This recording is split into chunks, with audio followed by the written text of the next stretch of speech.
KN. Welcome back muli sa ating channel. Kwentong Nobela. Hello mga master at mga lodi. Maraming salamat po sa suporta. Tere na sa karugtong ng ating Kwentong Nobela. Ang Tugatog ng Buhay. Kabanata 3421-3430. Tagalog Translator, Andy Dors. Tawag. I-prick. I-click. I subscribe Kwentong Nobela, Kabanata 3421. Gayunpaman, pagkaraan ng ilang segundo, isang malaking kamay ang biglang namuo sa langit at marahas na hinampas si Haring Sandros. Boom! Tarat-tarat. Isang putok. Si Haring Sandros ay hinampas ng malakas sa lupa. Buong katawan niya ay bumaon dito. Ang aklat ng kalikasan ay gamulong sa gilid. Agad na hinawakan ng napakalaking kamay na iyon ang Nature's Book. Ito ay ang Flayed Lord. Nandito pa rin talaga ang matandang umutot. Sabi ni Lucrecia, nasa ikasyam na palapag na ngayon ang aklat ng kalikasan. Madarama ito ng lahat ng mga Panginoon sa ikasyam na palapag. Ang aklat ng kalikasan ay ang tanging kasangkapan na naglalabas ng mga Panginoon sa hola, kaya tiyak na aagawin nila ito tulad ng mga baliw. Nang bumagsak ang boses niya ay sumugod si Alex. Kanina lang nasa loob pa rin siya ng stronghold. Bigla siyang dumating sa harap ng napakalaking palad na iyon. Boom! Tarat-tarat. Isang pagsabog. Isang suntok ang ginawa ni Alex. Ang kapaligiran ay nagbago at ang espasyo ay lumambot. Ang malaking kamay na iyon ay agad na nagkapira-piraso at lumipad palayo. Gayunpaman, malinaw na tumanggi ang Flayed Lord na sumuko. Nabasag ang bundok ng umalangaw-ngaw ang isang malakas na boom, at isang malaking butas ang lumitaw sa lupa. Isang tumalon mula rito ang napakalaking pulaka.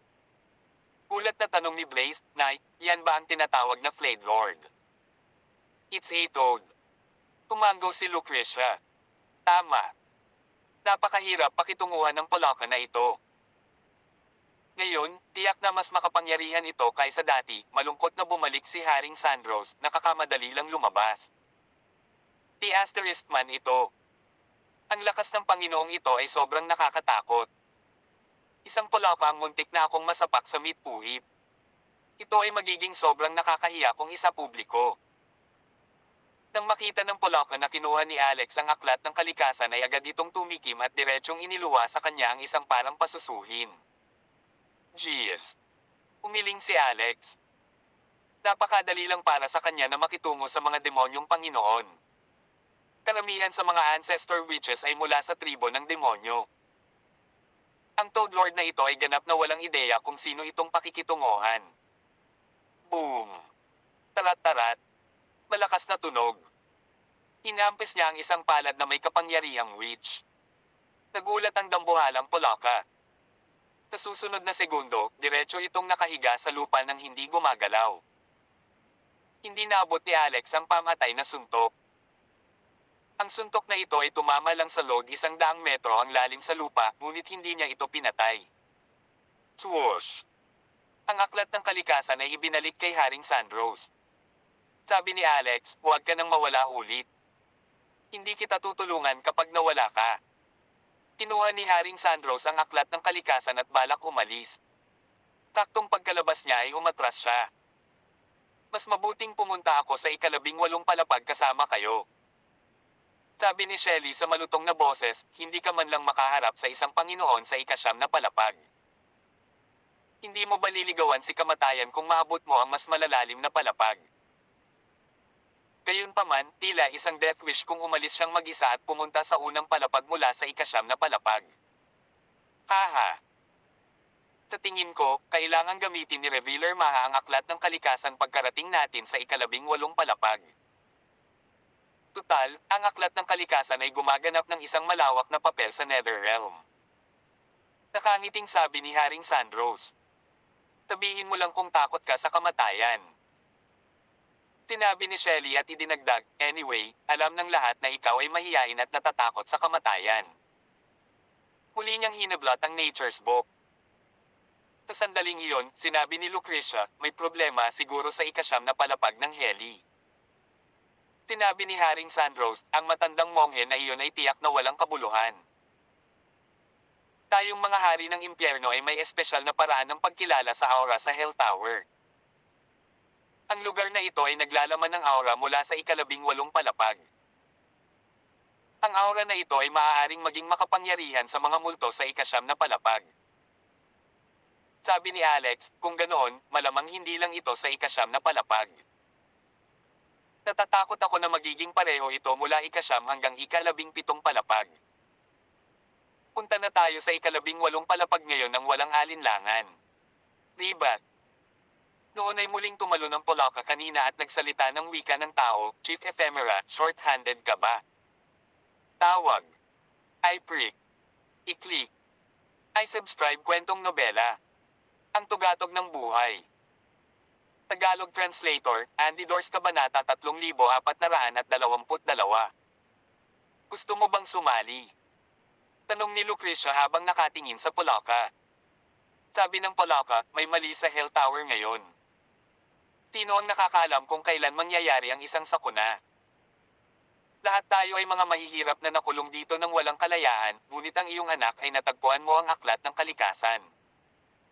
Ito ang pag-asa ng lahat. Nang isipin ito ni Lucrecia, totoo nga. Kung siya iyon, ganoon din ang ginawa niya. Pagkatapos ay sinabi niya kay Alex, paano kung hayaan natin itong sumali? Isa rin itong puwersang panlaban. Sabi ni Alex, Tita Lucrecia, ikaw ang magdesisyon. Hindi niya alam kung ano ang lumitaw sa ika-18 palapag ng impyerno, kaya gusto niyang makarating ka doon sa lalong madaling panahon. Hindi niya alintana kung may ilang Panginoon pang sumama sa daan. Pagkatapos noon, diretsyong lumapit ang 3 Panginoon. Halos lahat ng Lord level powerhouses sa ika-9 na palapag ay dumating na. Kumunat ang noo ni Haring Sandros. This isn't a good idea, is it? Lahat sila ay mga super ghost king na nakulong sa Hell Tower. Kung sabay silang pakakawalan mamaya, malaking kaguluhan ang sasapit sa mortal na kaharian, at papatayin ako ni Emperor Gast. Sarcastic na sabi ng Polaka, ano ang super ghost king? Nakulong na agad ako at dito ipinanganak. Nagkamali ba ako? Kayong mga hari ng impyerno ay nagpabiye sa inyong mga tungkulin. Duwag din ang Emperor Gast na iyon. Kung kaya niya, sabihin sa kanya na bumaba sa Hell Tower mag-isa. Sabi ni Lucrecia, itong iilan lang noon. Kilala na ng lahat ang isa't isa. Wala nang iba. Sabi ni Alex, let's set off as soon as possible then. Nagmamadaling sinabi ni Blaze, Nay, nasaan ang iyong pisikal na katawan?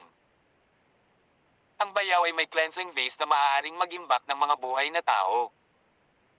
Ang iyong pisikal na katawan ay maaaring itago sa loob. Lumalabas na ang kasalukuyang katawan ni Lucrecia ay hindi ang kanyang orihinal na katawan. Sa halip, ibinalik niya ito sa mga elemento ng batas sa Hell Tower. Guys, maghintay ka muna dito.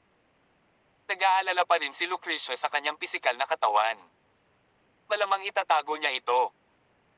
Makalipas ang buong 20 minuto, naglakad siya pabalik habang hawak ang isang taong kamukha niya. Inilabas ni Alex ang cleansing vase at inilagay doon ang taong iyon. Let's go. Sandros, you should know more about the directions of the Hell Tower, right? You will lead the way ahead. Don't worry. We won't let you die. Sabi ni Shelly kay Haring Sandros. Tulad ng mga hari ng impyerno, natural na mayroon siyang mas malakas na pangunawa sa impyerno kaysa sa iba. Alam niyang may kabuoang ika-18 palapag ng impyerno at mga pasukan at labasan sa bawat palapag. Tina Alex at Shelly ay nasa unang echelon. Naglalakad sila sa likuran ni Haring Sandros at handa ng kumilos. Mula sa ika-9 na palapag hanggang sa ika-10 palapag. Tapos, ika-11 palapag, ika-12 palapag. Pagdating nila sa ika-3 palapag, isang malaking vibration ang biglang naganap sa Hell Tower. Nayanig ang lupa at kabundukan. Nanginginig ang buong ika-13 palapag. Hindi, ang buong Hell Tower ay patuloy na nanginginig at nanginginig. What's wrong? Hindi naman sisubog ang Hell Tower, diba? Reklamo ni Blaze. Dahil dito, talagang sumabog ito pagkatapos niyang sabihin iyon. Isang malakas na boom ang umalangaw-ngaw. Isang malaking liwanag na haligi ang binaril mula sa langit na tumagos kaagad sa buong Hell Tower. Kahit nakatayo sila dito ay kitang-kita nila mula sa unang palapag hanggang sa ika-18 palapag. Ang sirang lugar ay napakalaki. Nakikita nila ang gilid ng case ng bawat palapag. Namutla si Haring Sandros. We're done for. We're done for. May malaking mangyayari. Nasira ang Hell Tower at ang Netherrealm ay magugulo. Ang Poloka at ang ilang mga Panginoon ay namangha.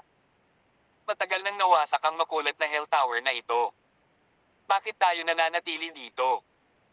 Lahat ng uri ng kasuklam-suklam na mga parusa ay naghihintay sa iyo sa loob. Ang mga tao ay namamatay tulad ng mga ilaw na napatay. Tinatapos ng kamatayan ang lahat ng problema ng isa. Ano ang punto ng pagpapahirap? Tama kung kasalanan ang pinag-uusapan, kayong 10 hari ng impyerno ay hindi rin disenteng tao. Dapat ay pumasok kayo sa impyerno at maranasan ito. Mabilis na umakyat ang grupo ng mga tao patungo sa gilid ng liwanag na haligi. Ito ang lokasyon ng pagkasira. Pagkarating nila sa kalapit na lugar, tumingin sila sa ibaba. Dahil dito, narinig nila ang pag-awit ng pangalan ng Buddha. Amitabha. Kaagad pagkatapos, isang matandang monghe ang bumangon mula sa ika-18 palapag. Tawag. I prick.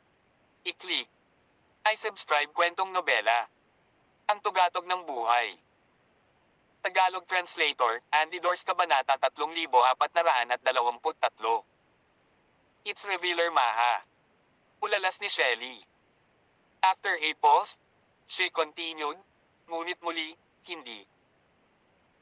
Ngayon lang siya nakakita ng malaking lotus throne sa ilalim ng mga paa ni Revealer Maha, ngunit ang kulay ng lotus throne na iyon ay iba sa dati nitong nasa Budismo, ito ay itim. Isang Black Lotus Throne. It's the Black Evil Buddha. Bahagyang bamantong hininga si Shelley. Si Revealer Maha ay hindi na ang orihinal na Revealer Maha, ngunit siya ay naging isang puti na napinsala ng masamang Budismo. Naalala pa ni Alex ang ginawa ni Revealer Maha, bakit niya ninakaw ang undergarment ni Emperor Gast. Iyon lang ang tandaan mo. Inilibot ni Shelley ang kanyang mga mata. Tinabi ni Alex, naiintindihan ko na ngayon. Tinadya niyang galitin si Emperor Gast, ngunit wala na siyang ginawang mas matinding bagay. Kaya naman, pinigilan siya ni Emperor Gast sa ika-18 palapag ng Hell Tower sa halip na patayin siya at gawing abo. May gustong gawin si Revealer Maha sa ika-18 palapag ng impyerno. Para sa kapakanan ng pagpapasabog ng Hell Tower ngayon. Minsang sinabi ni Alex na tila naintindihan siya ng lahat. Mukhang ang kaso. Gayunpaman, ano ang gagawin niya pagkatapos pasabugan ng Hell Tower? Nang ang mga tao ay nahuli sa isa pang pagdududa, isang anomalya ang naganap muli. Hindi alam kung saan patungo ang gintong halijing iyon, ngunit tiyak na hindi ito kasing simple ng pag-agos pababa mula sa bunganga ng bulkan na iyon sa Netherrealm. Sa sandaling iyon, ang mga linya ay nakabitin mula sa itaas. Tila ay space-time lines. Sa wakas ay nagkaroon ng pagkakataon ng Peacock Heavenly King na ipakita ang kanyang talento. May bumababa sa mga space-time line na ito. Mag-ingat ka. Karaniwan itong masamang demonyo mula sa dayuhang kaharian.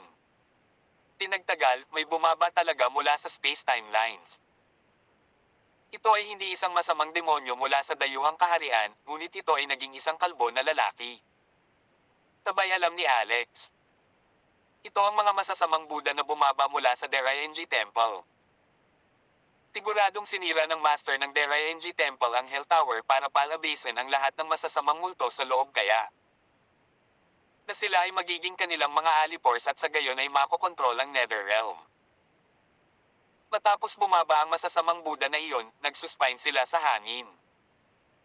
May kabuuang 18 tao ang bumaba. Iba-iba ang haba ng mga linya. Ang bawat masamang Buddha ay tumutugma sa lokasyon ng bawat palapag.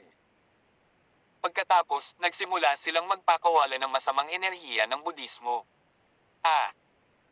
Naghiyawan ng mga Panginoong iyon sa likod ni Alex na para bang naapektuhan sila ng psychic power ng kasamaan mga Buddha.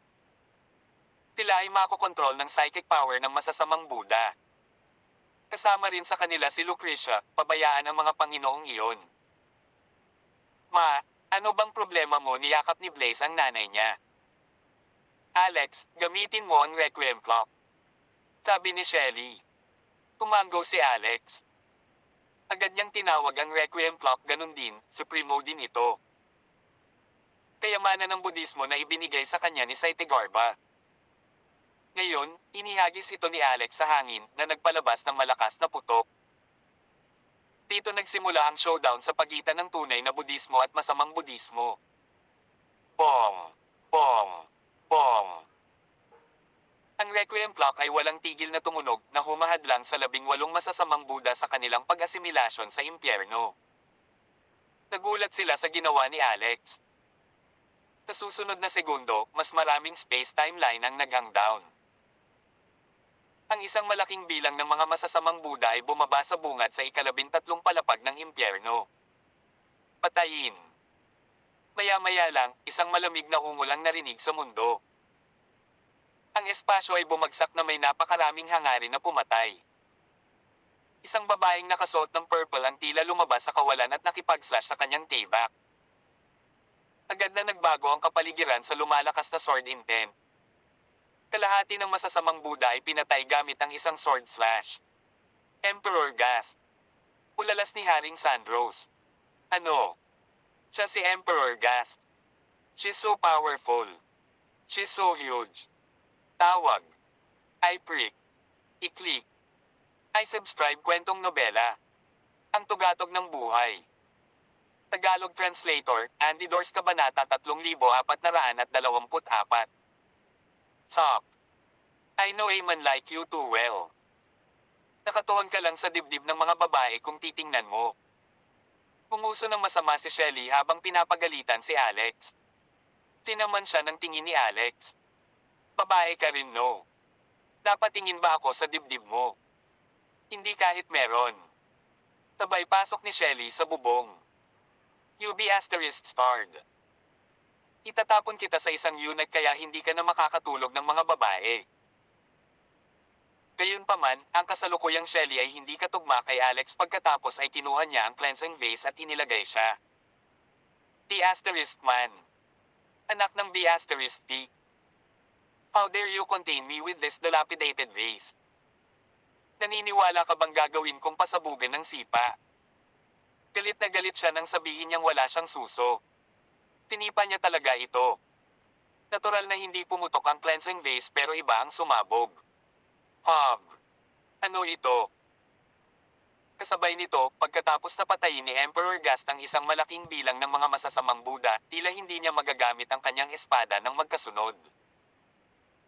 Ang gayong napakahusay na panghuling paglipat ay malamang na nangangailangan ng akumulasyon ng enerhiya. Kinuha ni Alex ang Immortal Butcher at nagplanong tulungan siya. Sa kanyang pagtataka, hindi ito pinahahalagahan ni Emperor Gast. Matapos lumingon ay umiwas siya ng tingin sa kanya at sinabi, bakit ang isang tao ay nag-uudyok ng gulo? Magbel ka lang. Haharapin ko ang mga taong ito. How dare she say I'm a human na pumapasok at nagdudulot ng gulo? Sige. Teritoryo mo ito. You call the shots. Ibinalik muli ni Alex ang Immortal Butcher at nag-concentrate sa pagalog ng Requiem Clock, pinabagal ang mga galaw ng masasamang Buddha. Gayunpaman, ang pag-iipon ng enerhiya ni Emperor Gast ay tila napakatagal. Ang espadang iyon sa kanyang kamay ay patuloy na nag-charge ng enerhiya. Walang magawa, sinabi niya kay Haring Sandros, Haring Sandros, halika rito at harangin mo sila sandali. Ano? Namutla sa takot si Haring Sandros. Emperor, hindi ko kaya. Masyadong makapangyarihan ang mga masasamang Buddha na ito. Hindi sila kayang tiisin ng isang Panginoon. At saka, napakarami nila. Tama na ang kalokohan mo. Go! Bubuhayin kita kung patay ka na. Noon lamang ito naalala ng mahiyaing Haring Sandros. Mukhang may ganoong kakayahan si Emperor Gast sa Hell Tower. Hangga't handa siya, maaari niyang buhayin muli ang mga hari ng impyerno ng walang hanggan. Siyempre, kailangan niyang magbayad ng ilang halaga. Sa katiyakan ng muling pagkabuhay, si Haring Sandros ay agad na naging matapang at hindi magagapi na para bang sinapian siya ng isang mandirigma. Direkta siyang sumugod patungo sa masasamang Buda. Dagendong. Kayong mga kasuklam-suklam, mamatay kayo. Boom! Tarat-tarat. Isang pagsabog. Isang mas malaking masamang Buda ang biglang bumaba mula sa langit at tinapakan ang ulo ni Haring Sandros. Tinadyakan siya nito hanggang sa mamatay ang paa nito. May natapakan ba ako? Ang kanyang katawan ay natatakpan ng gintong liwanag, ang masamang Buda na ito ay isang daang talampakan ng taas at labis mabigat. Maya-maya lang ay nalaman na niya. Tumingin siya sa ibaba, nalaman niya na natapakan nito ang isang ipis hanggang sa mamatay. Agad niya itong tinapakan ng ilang beses bago sumugod kay Emperor Gast. Si Alex at ang iba ay hindi nakatiis na manood. Ang taong iyon ay namatay sa isang walang kwentang kamatayan. Mahusay na spell ng muling pagkabuhay. Tigaw ni Emperor Gast at itinuro si Haring Sandros na natapakan sa isang meat paste. Isang ulap ng usok ang biglang bumangon. Si Haring Sandros, nakatatapos lang ng kamatayan, ay muling bumangon. Sa pagkakataong ito, nagpatawag siya ng itim na inkstone. Naging malaki ito sa hangin. Inampis niya ito ng malakas sa kalbo na ulo ng masamang Buda.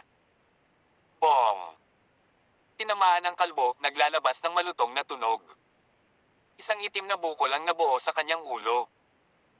Sa galit, ang masamang Buda ay tumalikod at sumugod bago damapo ang isang sampal. Tigaw ni Blaze. Si Haring Sandros pala ay patay na muli. Masyado bang mahina si Haring Sandros o masyadong makapangyarihan ang masamang Buda? Kung ang naunang stomp ay maaaring aksidente, ito ay masyadong hindi magandang tingnan kung siya ay namatay pagkatapos ng isang sampal. Mas masahol pa siya sa isang phyla. Mahusay na resurrection spell. Tawag. I-prick. I-click. I-subscribe kwentong nobela. Ang tugatog ng buhay. Tagalog Translator, Andy Dors Kabanata 3425. Nabuhay muli si Haring Sandros. Bahagyang natatakot, hindi siya nang ahas na sumulong. Paano kung hayaan mo akong gawin ito? Sabi ni Alex. Humisi si Emperor Gast. Don't bite off more than you can chew. If you die, I will revive you. Ding your bell, kailan pa siya naging bell ringer ni Alex Rockefeller? Sige. Tumayo si Haring Sandros at hindi naglakas loob na gumalaw kahit isang kalamnan. Gayunpaman, isang yinbis ng tahimik na lumitaw sa likuran niya. Isa itong behemoth. Ito ay isang nilalang mula sa mas malalim na impyerno at naging na-convert ng masamang Buda ng Derayenji Temple. Tila isang lobo na may 3 ulo na ang bawat ulo ay kasing laki ng bahay. Nang makita ng karamihan ang nilalang na ito, natigilan sila. Pilasan mo at tumakbo. Tigaw ni Lucrecia. Sa pag-aakalang sinabihan siya ni Lucrecia na tumakbo pabalik, tiyak na sinunod siya ni Haring Sandros. Dahil dito, direkta siyang tumakbo sa bibig ng behemoth. Crunch! Wala na siya. Mabubuhay kaya siya kung siya ay kinakain. Masyadong mahina si Haring Sandros, hindi ba? Walang magawang reklamo ni Alex. Sinabi ni Blaze, siya ay isang sibilyang hari ng impyerno. Ang lahat ng kanyang kakayahan ay umaasa sa aklat ng kalikasan. Siya ay walang silbi kung walang aklat ng kalikasan. Sabi ni Lucrecia, paano mo nasabi? Kahit papaano, lolo siya ng babae mo. Kawakas, tila natapos na ni Emperor Gast ang pagsingil ng kanyang enerhiya. Una niyang itinaas ang matalim, kumikinang na gintong espada at nilaslas ang napakalaking masamang Buda na iyon. Matapos siyang pawiin ng isang suntok, nagpatuloy siya sa pag-charge sa unahan upang ilabas ang napakalaking golden wave. Lahat ng apektadong kasamaan. Ang mga Buda ay nalipol. Gayunpaman, masyadong maliit ang saklaw ng pag-atake ng ultimate move na ito. Kaagad pagkatapos, lumitaw ang isa pang gintong Buda. Sa pagkakataong ito ay isang taong pamilyar kay Alex, ang matandang monghe, si Revealer Maha. Gayunpaman, na-corrupt na siya. Hindi lamang ang kanyang lotus throne ay itim, ngunit ang kanyang mga labi at mga kuko ay itim din. Inampis niya ang kanyang palad kay Emperor Gast, ang buong langit at lupa ay natatakpan ng mga itim na marka ng palad. Tisla na sigaw ni Emperor Gast. Sa pagkakataong ito, hindi niya na-recharge ang gininto ang espada. Sa halip, umabant siya gamit ang espada at nagpakawala ng mga matatapang na laslas. Ang serye ng mga aksyon na ito ay nagulat sa mga nanunood. Akala nila, mabangis talaga si Emperor Gast ng terminong ito. At saka, eye candy siya habang pinapanood nila ang laban niya. Siya ay napakarilag at mainit ang katawan. Ang kanyang mga lilang damit ay nakaumbok mula sa kanyang kilalang dibdib salamat sa kanyang masiglang paggalaw at iba't ibang banggaan. Isa lang siyang super girlfriend sa panaginip ng isang geek. Gayunpaman, napakalakas din ng tiwaling tagapaghayag na si Maha. Bilang karagdagan, maraming masasamang Buddha sa likod nila na sumali sa away. Biglang napagod si Emperor Gast sa pakikitungo sa kanila. Talaga bang hindi tayo makikipagtulungan? Tanong ni Lucretia. Sumagot ang malaking Polaka, si Emperor Gast ay malinaw na isang agresibo at dominanteng babae. Ang ibang tao ay kailangang makinig sa kanya. Kung hindi, baka bugbugin niya sila hanggang mamatay. Ang lugar na ito ay kanyang teritoryo. It's her home field anuman ang mga batas o domain. I think we better be obedient to avoid being innocently killed by her. Tumango si Blaze. I think so too. Siya ay may kakayahan sa muling pagkabuhay at hindi maaaring mamatay. Boom! Tarat-tarat. Isang pagsabog. Isang malakas na tunog ang maririnig. Tinigilan ni Revealer Maha si Emperor Gast. Pagkatapos, hinampas siya ng higanting lobo na may 3 ulo sa lupa at inipit siya, kaya hindi siya makabangon. Hoy! Bellringer at kayong mga lalaki, lumapit kayo at tumulong. Kung hindi, lahat ay tapos na. Sa wakas ay ibinuka ni Emperor Gast ang kanyang bibig at sinabihan si Alex at ang iba pa na kumilos. Jeez! Dapat kanina mo pa sinabi yan. Pumalaklak si Alex at nawala sa pwesto habang nasa kamay niya ang Immortal Butcher. Nang muli siyang lumitaw, pinutol niya ang lahat ng ulo ng lobo na may 3 ulo gamit ang kanyang espada. Isang ulo ang bumagsak sa harap ni Emperor Gast at halos madurog siya. Bahagya siyang napatulala. Ganun lang ba kasimple? Pagkatapos noon, galit na galit siya. Makasalanang tao. You're so powerful. Bakit kakampana mo lang at nanatili lang? Nagulat si Alex saglit. Pagkatapos ay tumingin siya sa hindi makatwirang Emperor Gast. Hindi ba pagbawalan mo ako? Mega powerhouse ka. Bakit naging masunurin ka? Ano? Tinunod ko ang utos ng masunurin, ngunit ako ay nagkamali. Umisi si Alex at nagmamadaling lumapit kay Revealer Maha. Hoy, matandang monghe. Ang iyong orihinal na kalikasan pa rin ba ay naroon? Tawag. I-prick. I-click. I-subscribe kwentong nobela. Ang tugatog ng buhay. Tagalog Translator, Andy Dors Kabanata 3426. Natural na tumanggi ang corrupted Revealer Maha na sagutin si Alex. Itinaas niya ang kanyang kamay at inilapag ang isang sampal na naglalaman ng presyon ng isang malaking bundok. Boom! Tarat-tarat. Isang malakas na tunog. Inarang ito ni Alex ng suntok na nagpa-atres kay Revealer Maha ng 100 metro sa isang kisap mata. Gayunpaman, masaya siyang nakipagtulungan sa matandang monghe sa underworld, kaya ayaw niyang talikuran ang pagkakataong iligtas siya. Sa sumunod na segundo, sumugod siya. At ipinatawag ang Fane's Axe bago tinatad ang trono ng itim na lote sa ilalim ng kanyang mga paa. Ding! Ding! Ding! Ang itim na lotus na trono sa ilalim ng Revealer Maha ay nakakagulat na matibay. Malakas na kalansing ang ibinuga habang ang palakol ay tumama ng malakas. Gayunpaman, mahirap takasan ang pagkawasak ng Fane's Axe. Ang mga piraso ay pinutol. Gayunpaman, ang mga piraso ng tinadtad na itim na lotes ay agad na naging itim na usok. Pagkatapos ay gamulong ito at sumugod patungo sa katawan ng matandang monghe. Sa halip na panghinaan siya, pinatindi nito ang masamang aura na pumapalibot sa matandang monghe. Sa wakas ay gumapang si Emperor Gast mula sa napakalaking paa ng lobo na may 3 ulo. Tumugod siya sa tabi ni Alex na may hawak na espada. Fool. This is the Black Lotus of 9 generations. The more you back it, the few the seal will be. Mas kaunti ang pagkakataon ng matandang monghe na magising. Ano ang dapat kong gawin kung gayon? Ipasok mo ang kanyang katawan. Ha? Sumunod ka sa akin. Nagpakawala si Emperor Gast ng isang frontal slash gamit ang kanyang espada na nagdulot ng bitik sa dibdib ni Revealer Maha. Hinawakan niya ang kamay ni Alex at sinugod ito. Ang bitik ay mabilis na lumiliit. Halos sumara ang siwang nang makapasok silang dalawa dito. Napakasikip sa loob kaya mahirap lumingon. Madilim din at wala silang makita. Inilahad ni Alex ang kanyang kamay. Dahil dito, nakaramdam siya ng malambot na bahagi. Akala niya ay katawan iyon ng matandang monghe, ngunit laking gulat niya, may mali nang maisip niya iyon.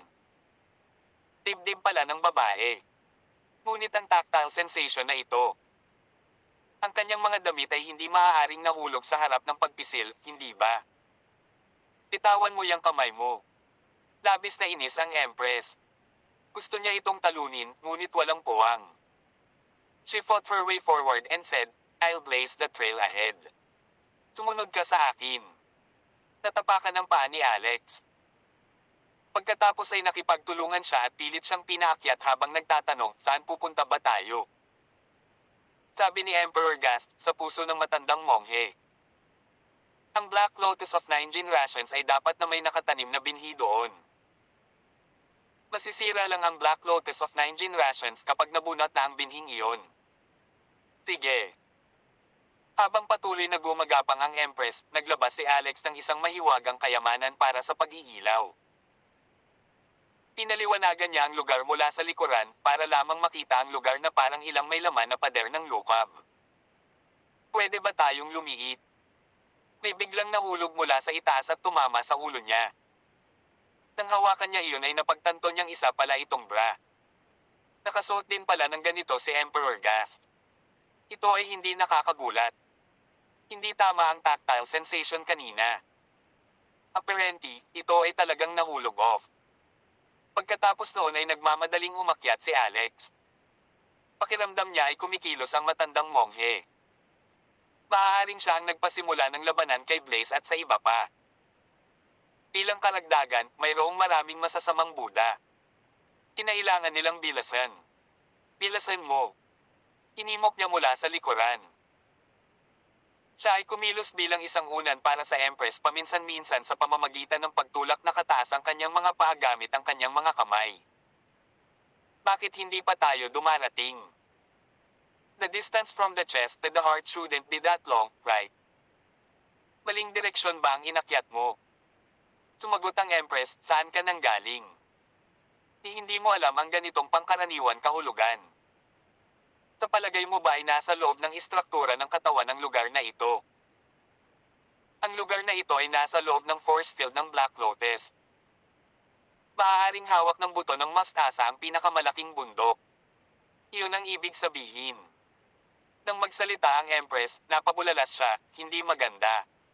Black Lotus Fire. Dragon Realm of Greatin, ipagtanggol mo ako. Boom! Tarat-tarat.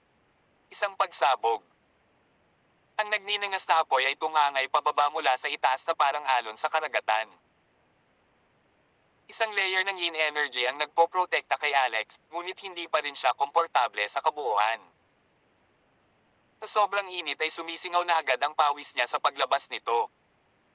Go on. Dapat malapit na tayo. Ang pagdating ng Black Lotus Fire ay nagpapahiwatig na naramdaman nito ang banta. Ang paraan ng Derayenji Temple ay hindi hihigit dito. Nagpakawala siya ng light beam sa susunod na segundo at sumugod sa napakabilis na bilis. Sa wakas, sumiksik siya sa maliit at masikip na lugar na may nilalang. Sumunod naman si Alex sa likod niya. Ang nakita ay isang open space. Ang mga itim na bulaklak ng demonyo ay nasa lahat ng dako. Ito ang Demon's Shore. Ulalas ng Empress. Tawag. I-prick. I-click. I-subscribe kwentong nobela. Ang tugatog ng buhay. Tagalog Translator, Andy Dors Kabanata 3427. Ano itong Demon's Shore? Hindi ba ikaw ang tagapagmana ng Saitigarba? Paanong hindi mo malalaman ito? Ang namumulaklak na mga bulaklak sa ang kabilang baybayin ay nagpapatunay sa pagiging Buddha. Ang namumulaklak na mga bulaklak sa Demon's Shore ay nagpapahiwatig ng isang utos sa mga demonyo sa tatlong kaharian.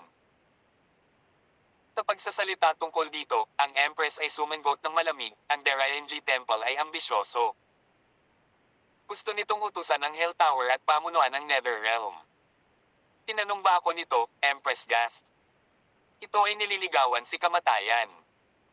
Sisirain ko ang Demon's Shore ngayon din. Galit na galit siyang hamhampas, itinaas ang kumikinang na gintong espada at nag-charge ng enerhiya. Nakabantay si Alex sa tabi niya. Agad niyang nakita na ang mga multo na nakasuot ng itim ay kinunan mula sa itim na iba pang mga bulaklak sa baybayin at damapo bilang mga demonyo. Tigaw nila habang sumusugod kay Empress Gast.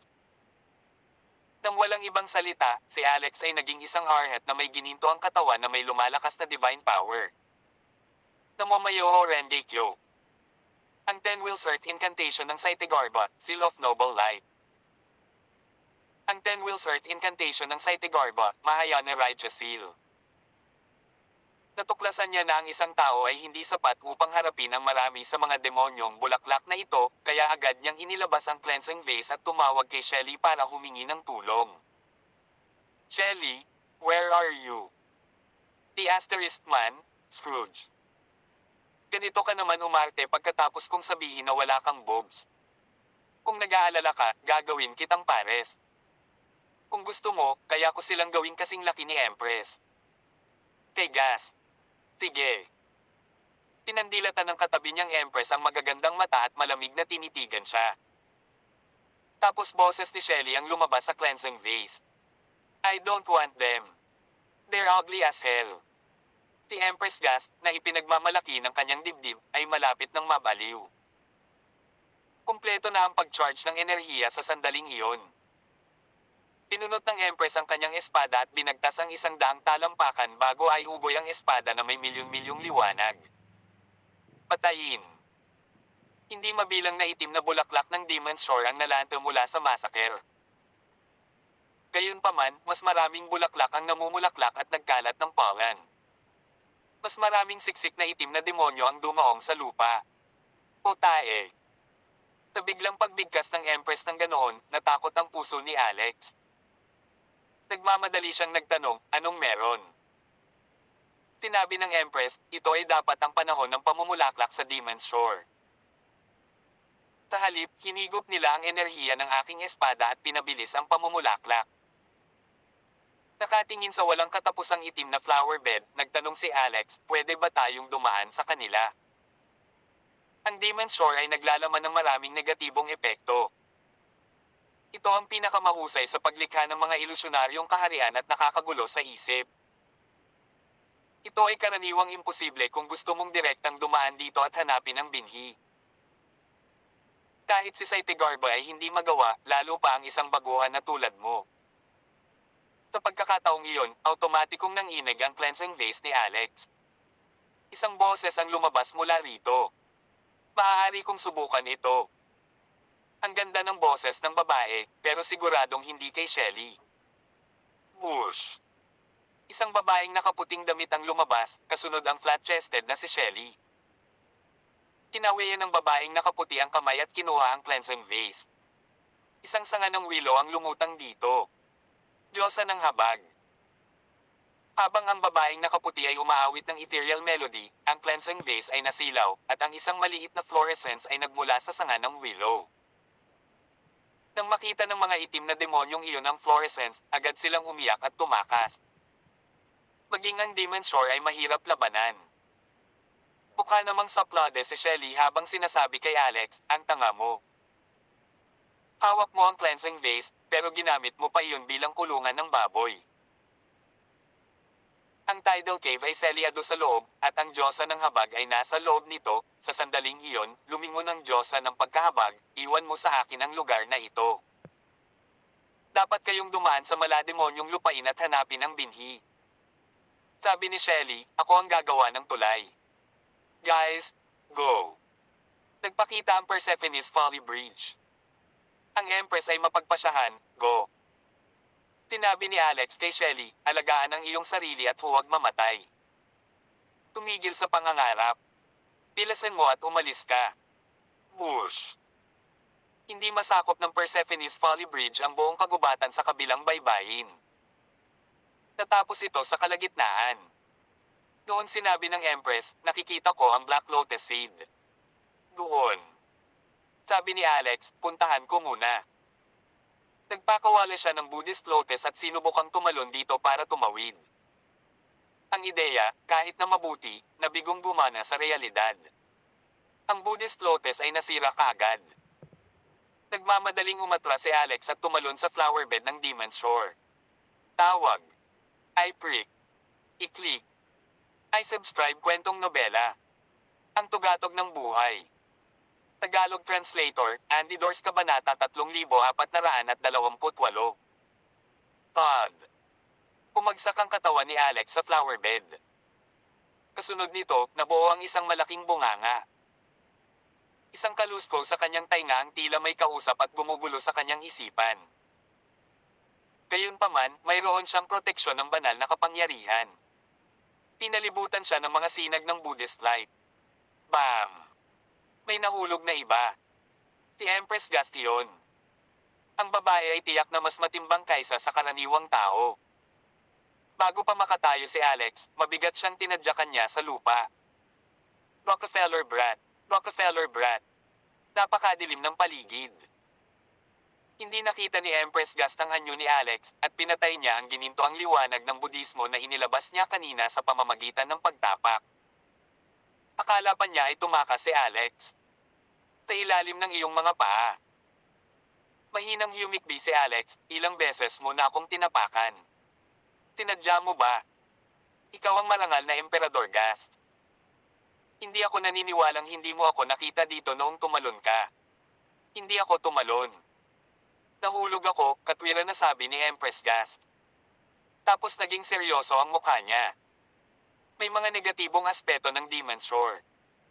Itago mo sila bago tayo sumulong. Charge. Bush. Imposibleng lumipad doon. Ang mga batas ng Demon's Shore ay naghigpit sa espasyo at maraming kakayahan sa loob ni na Alex at Empress Gast.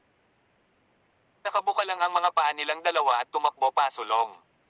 Baliw. Ito ay hindi malayo. Ang binhi ay nasa lawa sa unahan. Sabi ng Empress habang tumatakbo at pinapatay ang mga itim na anino. Samantala, tumulong si Alex na alisin ang mga hadlang sa daan gamit ang mga awiting Budista. Kilala mo ba si Revealer Maha? Tanong ni Empress Gast kay Alex. Minsan akong pumunta sa underworld at nakipagtulungan sa kanya doon. Noon, ang matandang monghe ay hindi nasa ilalim ng kontrol ng masamang Buddha sa Derayenji Temple. Jeez.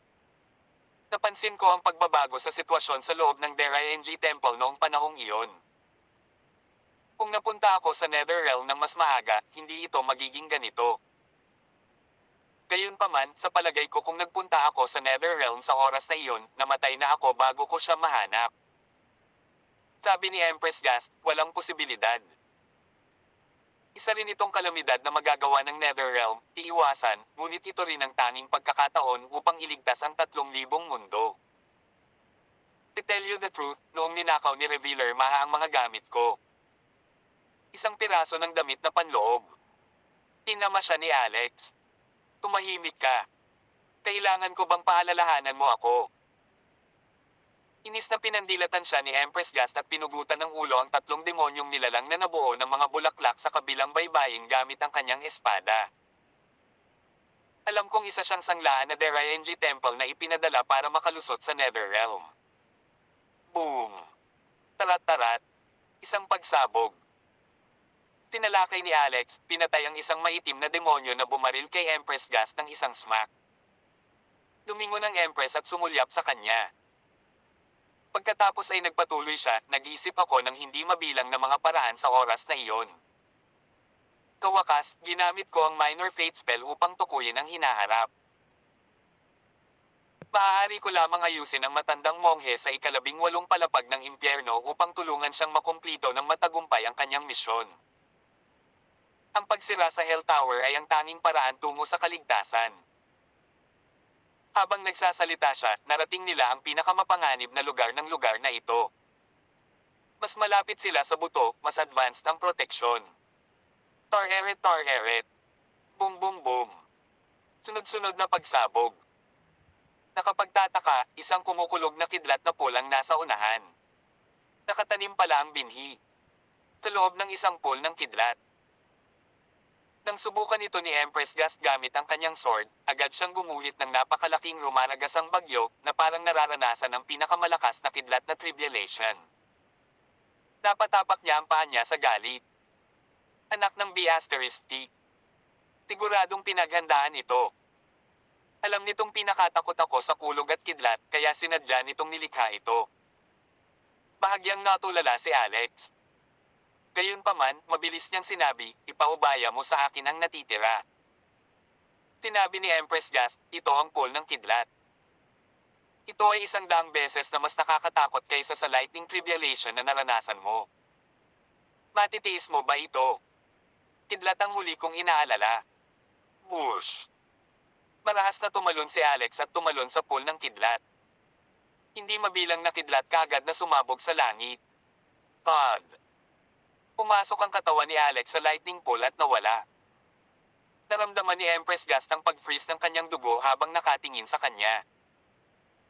Kahit na siya ay may malalim na paglilinang, isang bagay ang nagpasuko sa isa pa sa mundong iyon. Si Empress Gas ng Netherrealm ay nagkaroon ng katawan na naglalaman ng napakalaking yin, at mga bagay na may matinding enerhiyang yang ang kanyang kalaban. Talagang hindi siya nangahas na pumunta sa isang lugar tulad ng pool ng kidlat. Namhinggalinga siya sa paligid at wala siyang nakitang tao. Hindi naman siya pwedeng mamatay, diba? Kailangan kong harapin ang kaunting pag-atake sa kanyang lugar. Tawag. I prick. I-click. I subscribe kwentong nobela. Ang tugatog ng buhay. Tagalog Translator, Andy Dors Kabanata 3429. Matapos bumigkas ng isang awit si Empress Gas, isang kaparehong Empress ang agad na sumugod at tumalon sa pool ng kidlat na may hawak na espada upang ibahagi ang pinsala. Gayunpaman, ang salamin na imahe ng Empress ay nawasak matapos tumagal ng wala pang 3 minuto. Pagkatapos, naglabas siya ng isa pang 7 o 8 mahiwagang kayamanan. Gayunpaman, hindi na niya nakitang muling lumitaw si Alex. Patay na ba siya? Kumunat ang noo ni Empress Gas. Parehong itinuring na magkakasama. Ngayon ay namatay si Alex sa pool ng kidlat, nakaramdam siya ng sama ng loob, rascal, hindi mo kaya at mahilig magyabang. Ito ba ay pagganap ng hindi takot sa kidlat? Gayunpaman, sa kasalukuyan ay wala siyang paraan upang tumawid pa sa lightning pool. Sa isang tiyak na sandali, ang kapaligiran sa pool ng kidlat ay biglang nagbago. Isang malaking puwersa ng pangakit at isang napakalaking puyo ng tubig ang lumitaw sa ibaba ng pool ng kidlat na nagdulot ng napakalaking dami ng tubig sa kidlat ng pool na lumubog at lumubog ng ligaw. Ito ba ang tubig sa kidlat ay bumababa? Maaaring ito ay isang pagtagas doon. Sa isang malapitang pagtingin, ang tagapagmana ni Saitegarba na ibinuka ang kanyang bibig ay sumisipsip ng tubig palayo sa pool ng kidlat sa sobrang galit. Natigilan ang Empress. Kahit si Alex ang nagmana ng Saitegarba, hindi naman siya dapat magtaglay ng ganoong kakayahan, di ba? Saan napunta ang tubig na sinipsip niya? Whoosh! Matapos sipsipin ni Alex ang lightning pool na walang laman, tuluyang tumambad ang itinanim na binhi. Sumugod si Empress Gas instanti. Nagpakita ng nakaka-relax na ngiti sa kanyang mukha, tinapik niya si Alex sa balikat at sinabing, "Good boy. Ang laki ng tiyan mo. Umiga si Alex. Ano ang dapat nating gawin ngayon? Direkta ba nating hinuhukay ang binhi? Tanong niya, magkakaroon ba ito ng negatibong epekto sa Revealer Maha? Sabi ng Empress, sa totoo lang, hindi ko alam, ngunit palaging may presyo na babayaran. Handa ka na ba? Tasaksakin ko yan. Taksakin mo. Mas mahirap.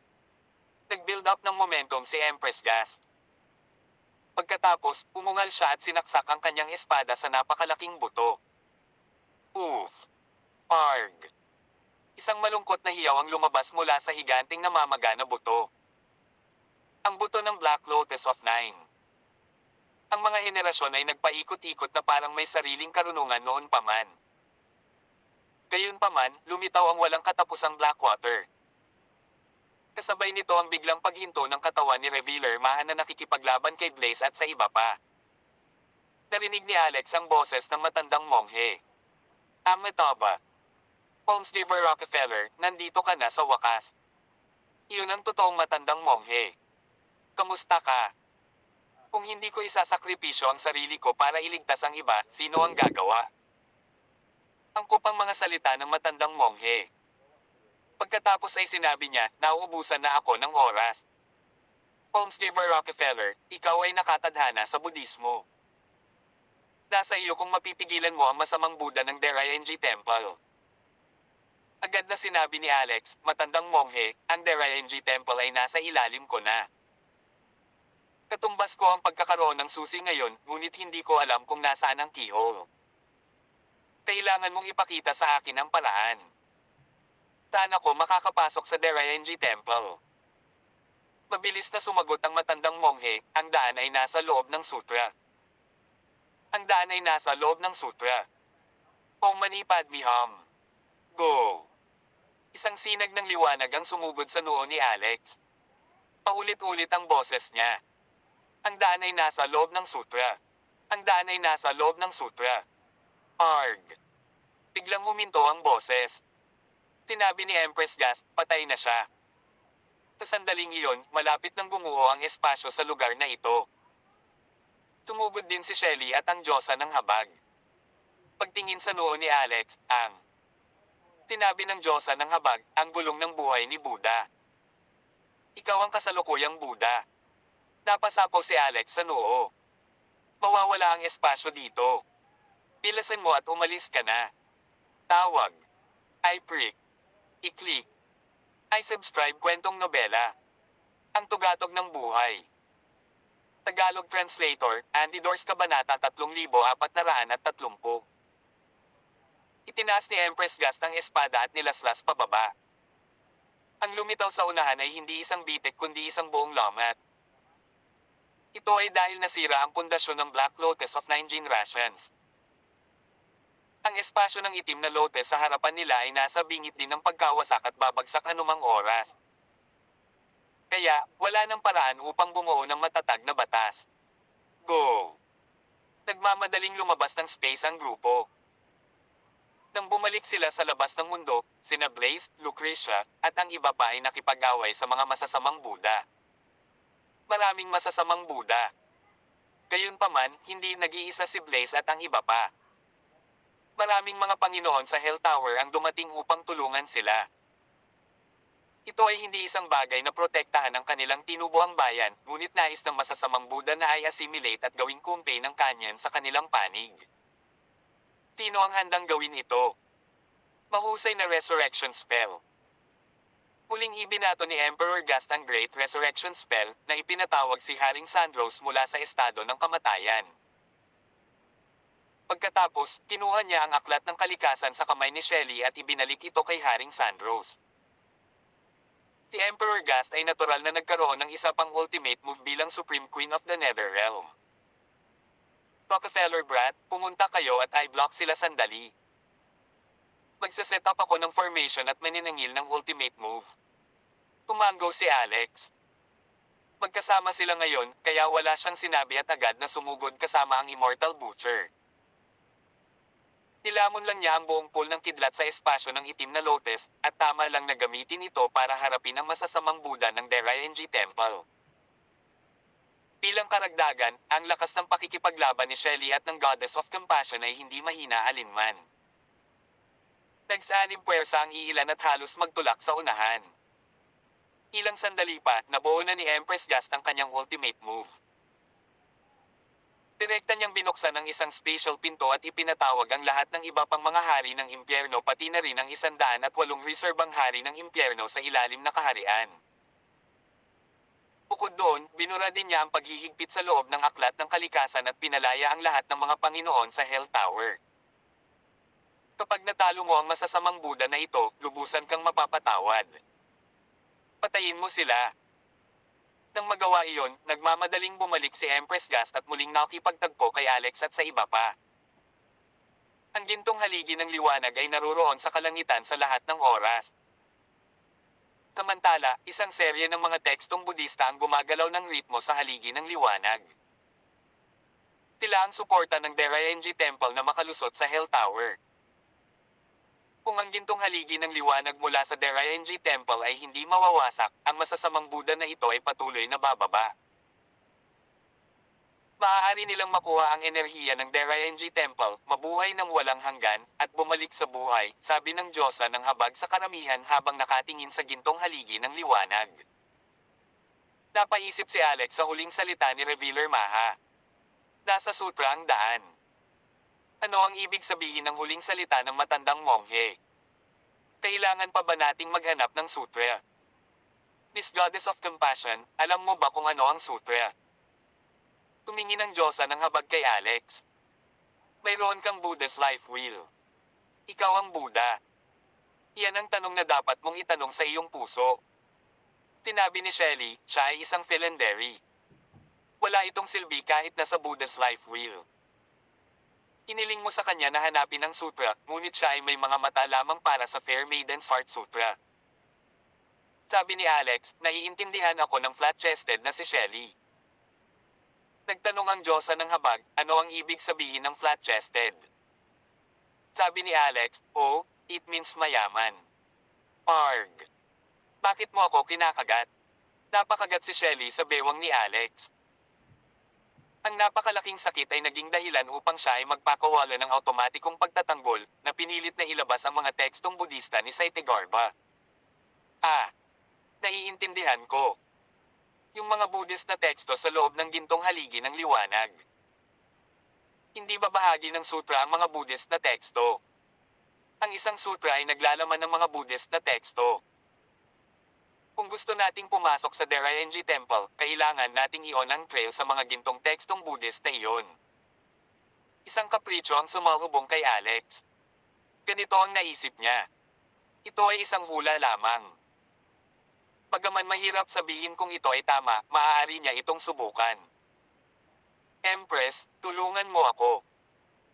Ang lakas ni Empress Gast ay marahil ang pinakamalakas sa mga babaeng naroroon. Noong una ay inisip niya na ang Peacock Heavenly King ay isang tunay na hari, ngunit kalaunan ay natuklasan na siya ay isang baguhan na ganap na kumilos bilang isang bystander. Hindi kasing ganda ng role niya si Haring Sandros. Huwag kang mag-alala. Ang aking mahabang espada ay walang kapantay. Till then. Hanggang sa muling kabanata. Dito sa ating channel. Kwentong Nobela. Mabuhay. Please like, share, and subscribe. Salamat po.